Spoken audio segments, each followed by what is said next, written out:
If you guys have been around for a while, you'll know that we're doing some light cosmetic work to customers' cars. And I'm actually driving this Lincoln that the insurance company made them tow it to their preferred body shop.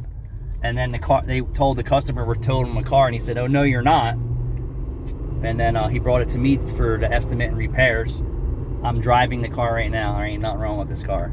He's here for simple maintenance, an oil change and a trans service. Nothing wrong with this car. This rides better than most people's cars that I've looked at today. And I'm not going to find as many problems as I found with all the cars that were getting serviced at other places. That's a fact, Jack. So I need to check the color of the trans fluid before I get busy with this 136,000 mile car, because I don't know the complete history of this. Mechanically, it's in pretty good shape. The Nissan that was at a quick lube 6,000 miles ago, yeah, the front brakes are just about metal to metal too.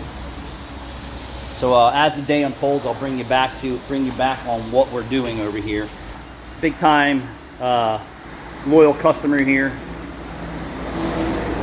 Big time loyal customer, Tom. Hi, Tom. It's almost finished. Tom's a regular. Tom's a viewer, subscriber. It's getting hot. Thanks for watching.